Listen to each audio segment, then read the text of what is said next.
38조 달러의 빚더미, 9만 개의 사라진 일자리, 그리고 역대 최초의 신용등급 연쇄 강등까지 세계 최강 대국이라 불리던 미국이 스스로 목을 조르고 있습니다. 한 대통령이 2번의 임기 동안 70년 쌓아온 패권 시스템을 갈기갈기 찢어놓고 있는데 더 충격적인 건 이게 시작에 불과하다는 겁니다. 오늘 이 이야기는 왜 전 세계가 지금 각자 도생을 외치는지, 그리고 한국이 왜 가장 위험한 위치에 서 있는지 낱낱이 파헤쳐 보겠습니다. 2016년 11월 도널드 트럼프가 대통령에 당선됐을 때 대부분의 사람들은 코웃음을 쳤습니다. 부동산 재벌 출신의 정치 아마추어가 뭘 얼마나 바꾸겠냐는 생각이었거든요.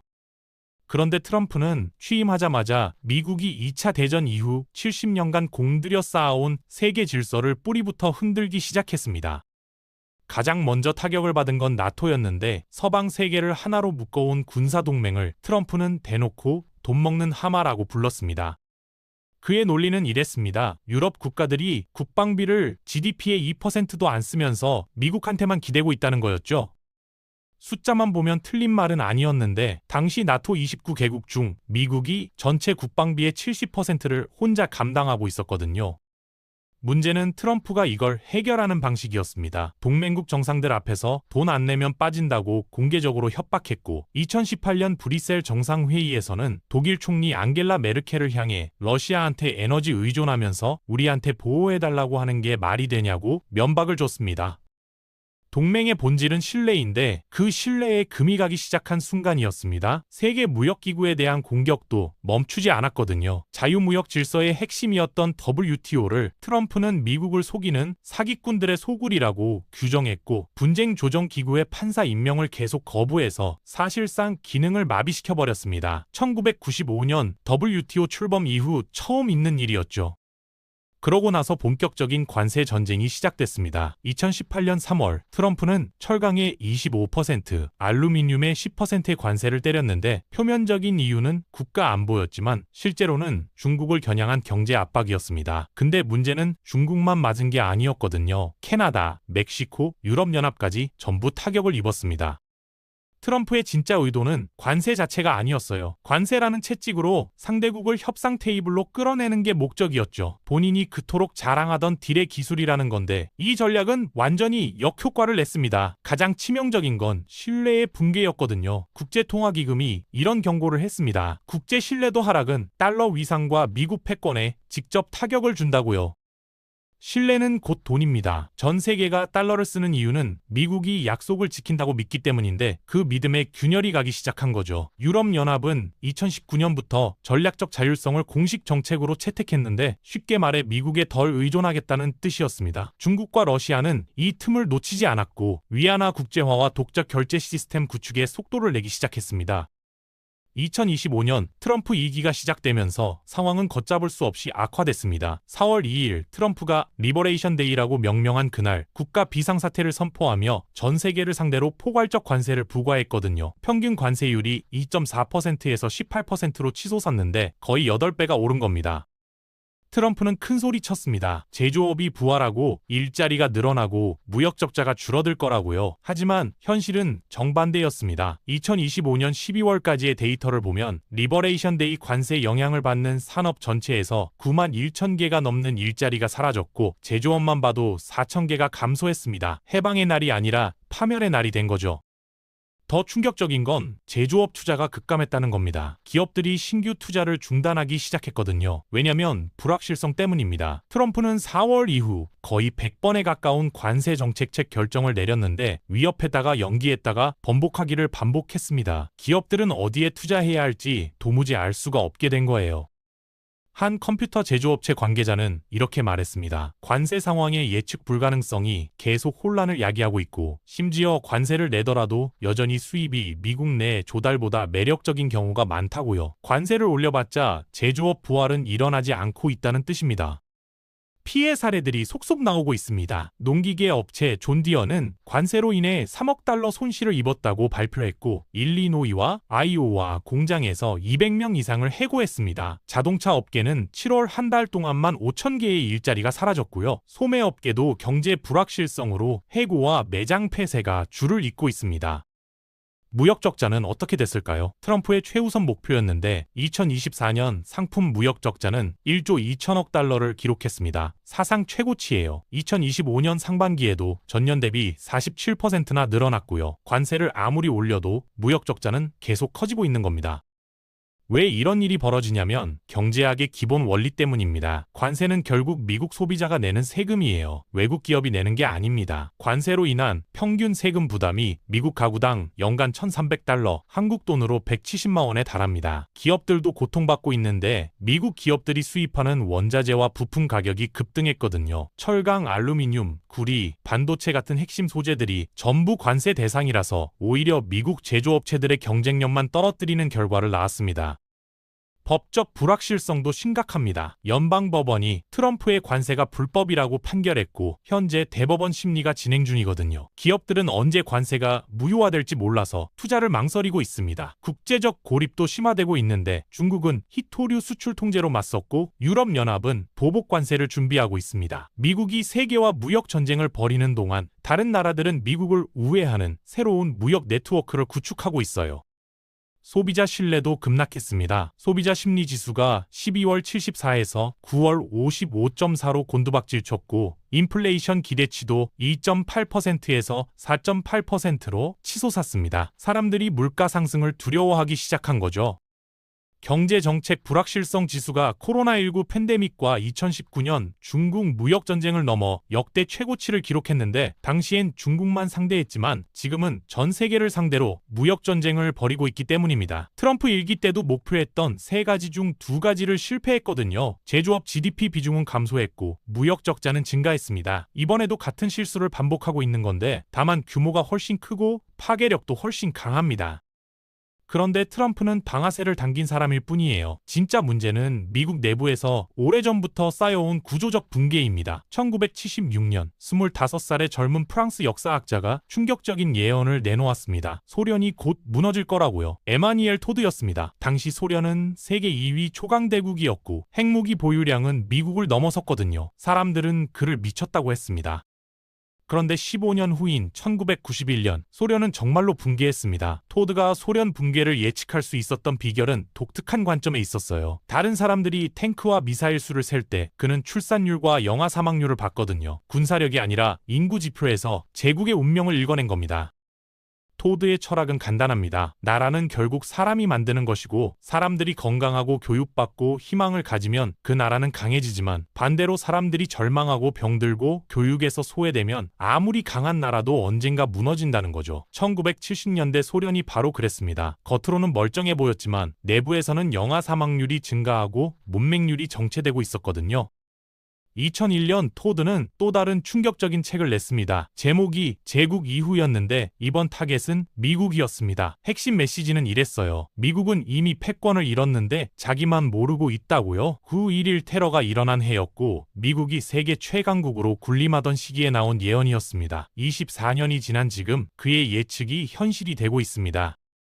미국의 인구 지표들을 보면 소름이 돋습니다. 기대 수명이 78세로 OECD 평균보다 2년 낮은데 더 충격적인 건 중산층의 기대 수명이 계속 줄어들고 있다는 점이에요. 이유가 뭘까요? 절망사 때문입니다. 약물 남용, 자살, 알코올 중독으로 죽는 사람들이 급증했거든요. 2020년 한 해에만 약물 과다 복용으로 10만 명이 넘게 목숨을 잃었는데 한국어 치면 대전시 인구가 통째로 사라진 셈입니다.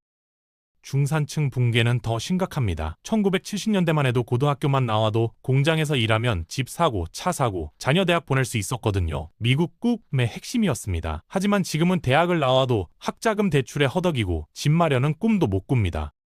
숫자로 보면 더 극명해요. 1980년에 대학 등록금이 연평균 소득의 17%였는데 2020년에는 54%로 뛰었습니다. 집값은 어떨까요? 1980년에 중간소득 가정이 집을 사려면 연봉의 3.4배면 됐는데 지금은 7.8배가 필요합니다. 서울 아파트 가격이 연봉의 15배를 넘는 한국과 비슷한 상황이 된 거죠. 교육 양극화도 심각합니다. 부유층 자녀들은 명문 사립학교와 아이비리그로 가고 서민층 자녀들은 부실한 공교육에 방치됩니다. 사회 이동성이 거의 막힌 거예요. 미국 경제학자 라지 채티의 연구를 보면 1940년생의 90%가 부모보다 잘 살게 됐지만 1980년생은 50%만 부모를 넘어섰습니다.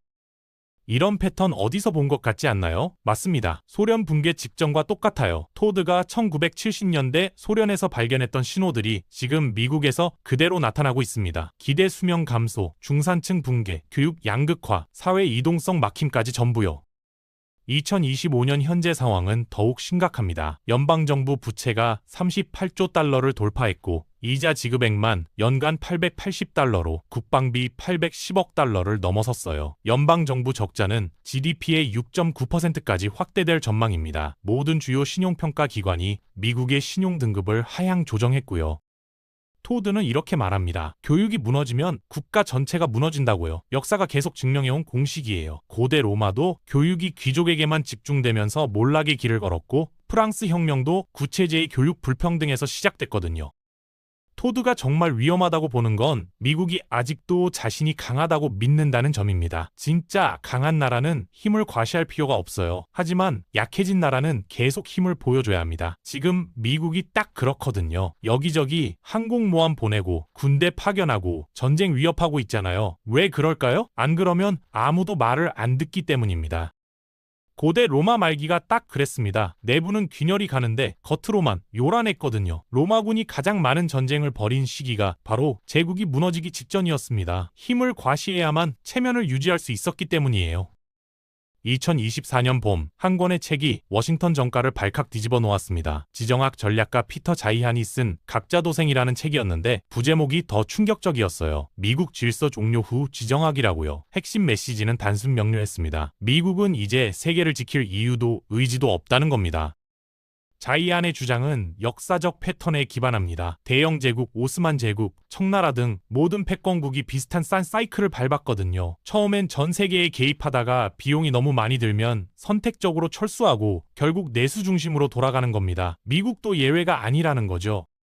그 이유는 냉정하고 논리적입니다. 소련이 망했잖아요. 냉전이 끝났는데 왜 계속 전 세계를 지켜야 할까요? 그리고 에너지 자급이 가능해졌습니다. 셰일가스 혁명으로 중동 석유가 필요 없어진 거예요. 또 제조업을 다시 불러들이고 있거든요. 반도체부터 자동차까지 공장을 미국으로 옮기는 리쇼어링이 한창입니다.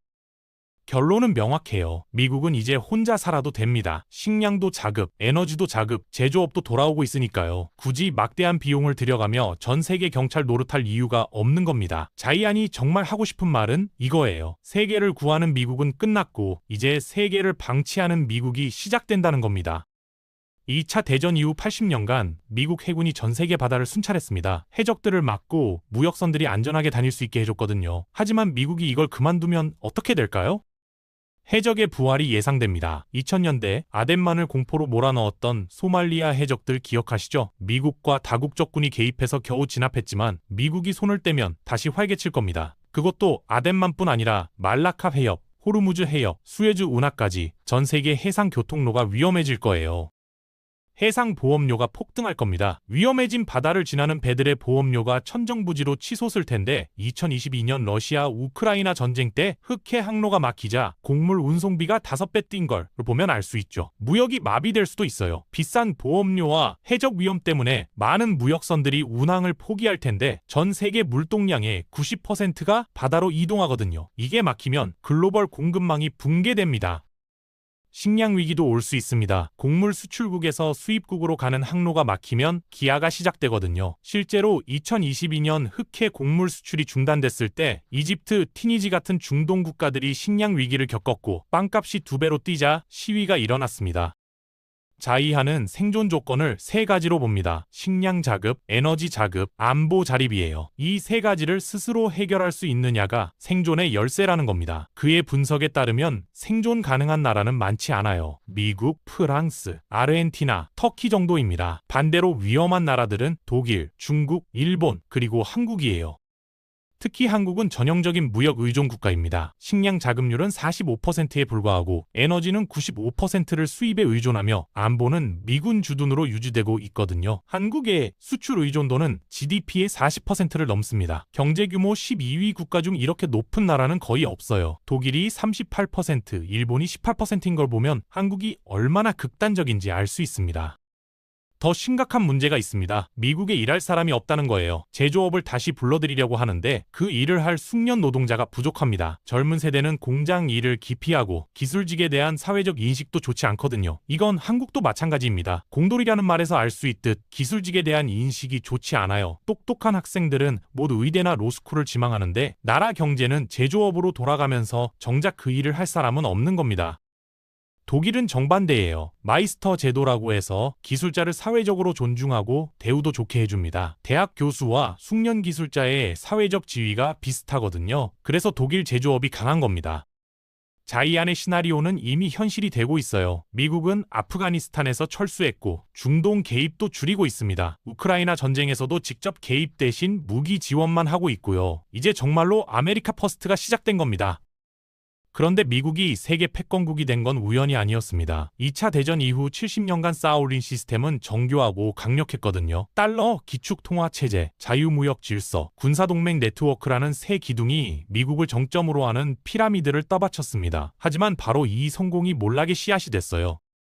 달러 패권부터 봅시다. 1944년 브레턴 우즈 체제로 시작된 달러 기축 통화는 미국에게 엄청난 특권을 줬습니다. 다른 나라들은 수출해서 달러를 벌어야 하는데 미국은 달러를 찍기만 하면 됐거든요. 경제학자들이 엄청난 특권이라고 부르는 이유입니다. 숫자로 보면 그 위력이 실감납니다. 전 세계 외환 보유액의 60%가 달러이고 국제 무역의 40%가 달러로 이루어집니다. 이보다 좋은 장사가 어디 있겠어요? 하지만 이 특권이 독이 됐습니다. 달러를 마음대로 찍을 수 있으니까 정부는 재정 절약에 신경 쓰지 않았고 무역 적자도 별로 중요하지 않았거든요. 어차피 달러로 갚으면 되니까요. 그 결과 미국의 누적 부채는 38조 달러까지 불어났습니다. 한국 GDP의 20배가 넘는 금액이에요. 더 심각한 건 이자 지급액입니다. 2025년 현재 연간 이자 지급액이 880억 달러로 국방비 810억 달러를 넘어섰고 앞으로 10년간 이자 지급액이 14조 달러에 달할 것으로 예상됩니다. 국가가 빚더미에 앉은 거예요. 제조업 공동화도 달러 패권의 부작용이었습니다. 달러가 강하니까 수입품이 쌌거든요. 굳이 비싼 미국에서 만들 필요가 없었습니다. 공장들이 중국, 멕시코, 동남아로 떠났고 제조업 일자리는 사라졌어요. GDP에서 제조업 비중이 1960년대 25%에서 지금 2%로 쪼그라든 이유입니다. 자유무역 체제도 마찬가지였어요. 미국이 주도한 자유무역은 전 세계 경제를 하나로 묶었지만 그 혜택이 고르게 분배되지 않았습니다. 월가 금융업계와 실리콘밸리 IT 업계는 엄청난 이익을 봤지만 제조업 노동자들은 일자리를 잃었거든요. 월마트 같은 대형 유통업체들도 큰 수혜자였습니다. 중국산 저가 제품을 들여와서 미국 전역에 팔았거든요. 소비자들은 싼 물건을 살 수 있어서 좋았지만 미국 제조업체들은 경쟁력을 잃고 문을 닫았습니다. 결국 월마트가 고용하는 사람보다 몰아낸 사람이 더 많았어요. 이런 구조적 변화가 정치 지형을 바꿨습니다. 전통적으로 민주당을 지지하던 블루칼라 노동자들이 공화당으로 돌아섰거든요. 자유무역의 피해자들이 보호무역을 외치는 트럼프를 지지하게 된 겁니다. 2016년과 2024년 대선에서 러스트벨트가 트럼프 승리의 핵심 지역이 된 이유예요. 러스트벨트는 오하이오, 미시간, 펜실베이니아 같은 제조업 지역을 가리키는 말인데 한때 미국 경제의 심장부였던 곳들이 지금은 녹슨 폐허가 됐습니다. 디트로이트는 인구가 180만 명에서 67만 명으로 줄었거든요. 서울이 인천만 한 규모로 줄어든 셈입니다. 군사동맹 체제도 부담이 커졌습니다. 한미동맹, 미일동맹 등을 유지하는 데 드는 비용이 만만치 않거든요. 미군 기지만 해외에 800개가 넘고 연간 유지비가 1,500억 달러, 한국 돈으로 200조 원입니다. 한국 정부 예산의 절반에 해당하는 금액이에요. 냉전 때는 이런 비용이 정당했습니다. 소련이라는 공동의 적이 있었으니까요. 하지만 소련이 무너진 뒤 30년이 지나도 같은 시스템을 유지하는 게 합리적일까요? 미국 국민들이 의문을 갖기 시작한 거예요. 왜 우리 세금으로 다른 나라를 지켜줘야 하냐고요. 가장 아이러니한 건 미국이 만든 시스템의 최대 수혜자가 중국이 됐다는 점입니다. 자유무역으로 중국이 세계의 공장이 됐고 달러 시스템으로 외환 보유액을 쌓았으며 미군이 지키는 바다로 수출품을 실어 날랐거든요. 미국이 깔아놓은 레일을 타고 중국이 급성장한 겁니다. 이제 중국은 미국을 위협하는 존재가 됐어요. GDP 규모로는 미국의 70%까지 따라왔고 제조업 생산량은 이미 미국을 넘어섰습니다. 미국이 만든 질서가 자신을 위협하는 경쟁자를 키운 셈이에요. 미국의 몰락을 지켜보는 게 남의 일 같지 않은 이유가 있습니다. 한국 역시 미국과 놀랍도록 비슷한 패턴으로 구조적 문제들이 쌓이고 있기 때문이에요. 교육 양극화가 그 시작입니다. 미국에서 아이비리그와 일반 주립대 사이에 격차가 벌어지듯 한국에서도 특목고와 일반고, 서울 명문대와 지방대 사이의 간극이 극심해졌거든요. 2023년 기준으로 서울대 합격자 중 강남 3구 출신이 전체의 25%를 차지합니다. 서울 인구의 6%에 불과한 지역에서 4명 중 1명이 나오는 거예요. 사교육비 지출도 천정부지로 치솟고 있는데 2023년 전국 사교육비가 27조 원을 넘어섰습니다. 정부 교육 예산의 절반에 해당하는 금액이에요. 부동산 문제도 마찬가지입니다. 미국에서 집값이 소득의 8배까지 올라 중산층이 내 집 마련을 포기하고 있듯 한국에서도 서울 아파트 가격이 연소득의 15배를 넘어섰거든요. 2030 세대는 영끌로 대출받아도 집 사기가 하늘의 별 따기가 됐습니다. 그 결과 사회 이동성이 막혔어요. 부모 세대는 개천에서 용 났다고 했지만 지금은 개천에서 용 나면 기사감이라는 말이 나올 정도입니다. 경제학자 이철희의 연구를 보면 1960년대생은 부모보다 잘 살 확률이 80%였지만 1990년대생은 50%로 떨어졌거든요. 미국에서 아메리칸 드림이 허상이 되고 있는 것처럼 한국에서도 코리안 드림이 사라지고 있습니다. 출산율 급락은 한국이 미국보다 훨씬 심각해요. 한국의 합계 출산율이 0.72명으로 세계 최저 수준입니다. 미국도 1.66명으로 인구 대체선 아래로 떨어졌지만 한국은 그보다 훨씬 심각하거든요. 아이를 낳아도 교육비, 주거비 부담 때문에 키울 엄두가 안 나는 겁니다. 정치적 양극화도 비슷한 패턴을 보입니다. 미국에서 공화당과 민주당이 극단으로 치다르며 타협이 불가능해진 것처럼 한국에서도 보수와 진보 간 대화가 단절됐거든요. 상대방을 적으로 규정하고 제로섬 게임을 벌이고 있습니다. 미국의 러스트벨트처럼 한국에도 몰락하는 지역들이 생겨나고 있어요. 과거 중화학공업 중심지였던 울산, 포항, 창원 같은 도시들이 산업구조 변화를 따라가지 못하면서 활력을 잃고 있고 젊은 인구는 수도권으로 몰리면서 지방은 고령화와 공동화 현상이 가속화되고 있습니다.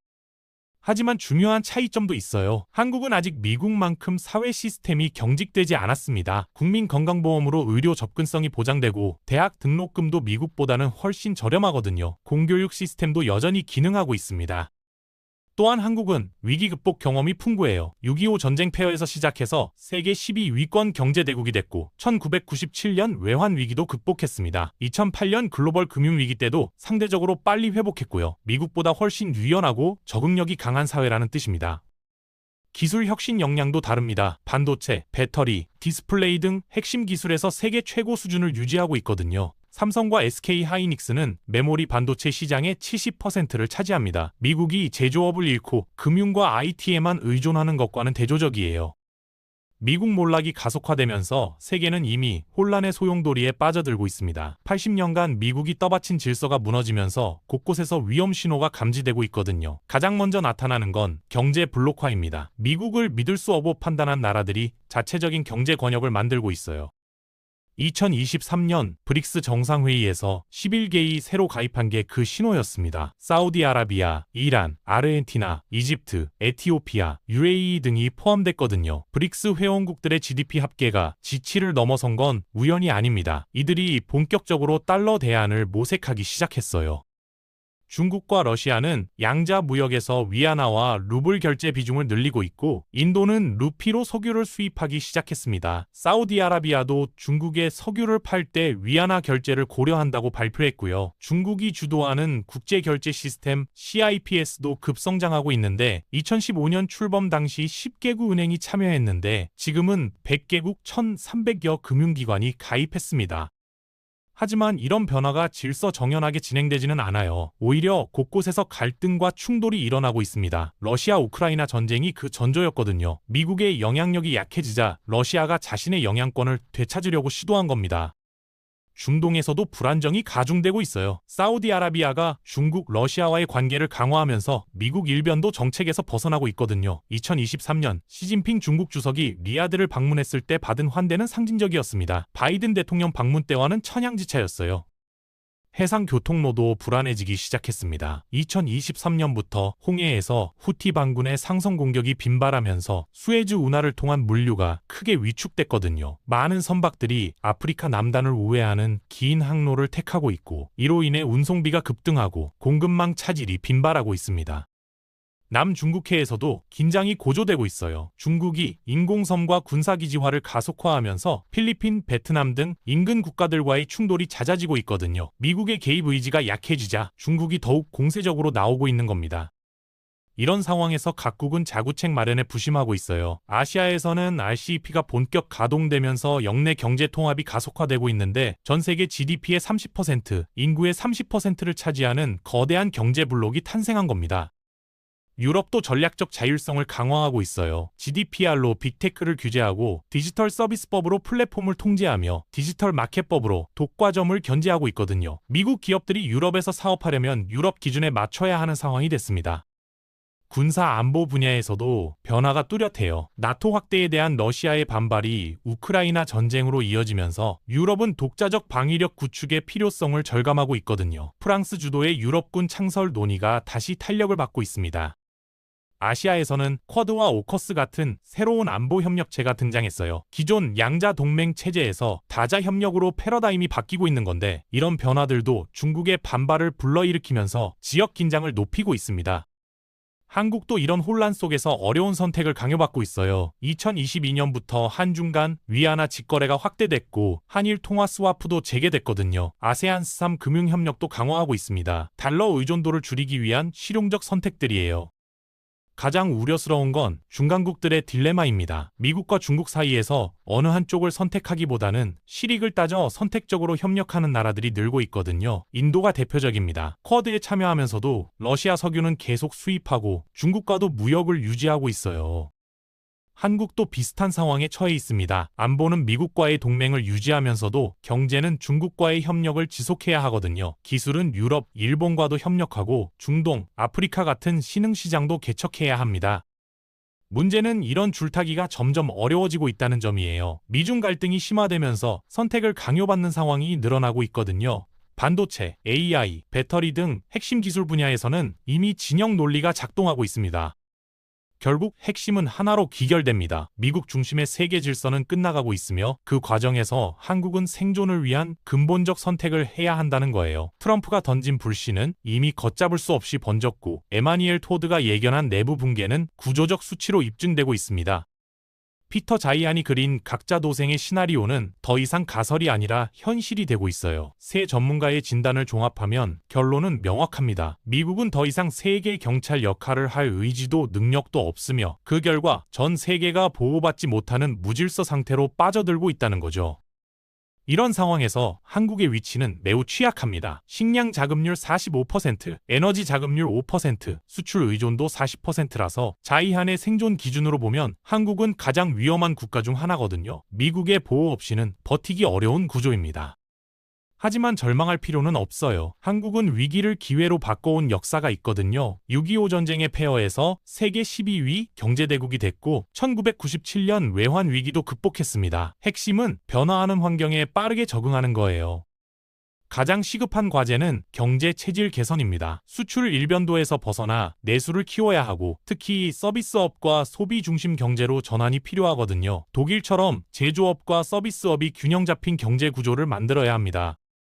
에너지 안보도 강화해야 해요. 재생에너지 비중을 늘리고 원자력 기술을 고도화하며 에너지 저장 기술을 개발해야 합니다. 중동 의존도를 줄이고 공급원을 다변화하는 것도 중요하고요. 식량 안보는 더욱 절실합니다. 농업 기술 혁신으로 생산성을 높이고 스마트팜 같은 첨단 농업을 확산해야 하거든요. 해외 농업 투자도 늘려서 안정적 공급망을 확보해야 합니다. 기술 주권도 확보해야 해요. 반도체, 배터리, 바이오 등 핵심 기술에서 글로벌 1위 자리를 지키면서 AI, 양자 컴퓨팅 같은 미래 기술에도 투자해야 합니다. 기술이 곧 생존력이거든요. 외교적으로는 균형 전략이 필요합니다. 한미 동맹을 기축으로 하면서도 중국, 일본, 유럽, 중동 등과 다각적 협력을 강화해야 하거든요. 어느 한쪽에만 의존하면 위험합니다. 무엇보다 사회 통합이 중요해요. 미국처럼 양극화가 심해지면 국가 역량이 분산되거든요. 교육 기회를 확대하고 부의 편중을 완화하며 사회 이동성을 높여야 합니다. 모든 국민이 희망을 가질 수 있는 사회를 만들어야 해요. 인구 절벽 문제도 해결해야 합니다. 출산율을 높이는 것만으로는 부족하고 이민 정책을 적극 추진하며 고령 사회에 맞는 경제 구조로 전환해야 하거든요. 생산성 혁신으로 인구 감소의 충격을 최소화해야 합니다. 시간이 많지 않아요. 미국 몰락의 속도가 예상보다 빠르게 진행되고 있고 트럼프 2기 정부는 더욱 가속화할 가능성이 높거든요. 한국이 준비할 시간은 10년, 길어도 15년 정도로 보입니다. 하지만 한국에게는 분명한 강점이 있어요. 세계 최고 수준의 기술력, 높은 교육 수준, 강한 위기 극복 의지, 빠른 사회 변화 적응력까지 이런 강점을 잘 활용하면 충분히 살아남을 수 있습니다. 중요한 건 국민적 합의예요. 정치권의 소모적 갈등을 멈추고 미래를 위한 투자에 집중해야 하거든요. 단기적 이익보다 장기적 생존을 우선해야 합니다. 미국 이후의 세계는 더 위험하지만 동시에 더 많은 기회가 있는 세계이기도 해요. 기존 질서가 무너지면서 새로운 가능성이 열리고 있거든요. 한국이 그 기회를 잡을 수 있을지는 지금부터의 선택에 달려 있습니다. 역사는 준비된 자의 편입니다. 미국의 몰락을 탓하기보다는 그 이후를 준비하는 게 현명한 선택이에요. 한국은 충분히 그럴 능력이 있는 나라거든요. 여러분은 미국 몰락 이후 한국이 가장 우선적으로 해결해야 할 과제가 무엇이라고 생각하시나요? 댓글로 의견을 남겨주시면 다음 영상 제작에 반영하겠습니다. 더 깊이 있는 분석과 다음 편을 빠르게 보시려면 구독과 좋아요를 눌러주시길 바랍니다. 다음 영상에서 뵙겠습니다.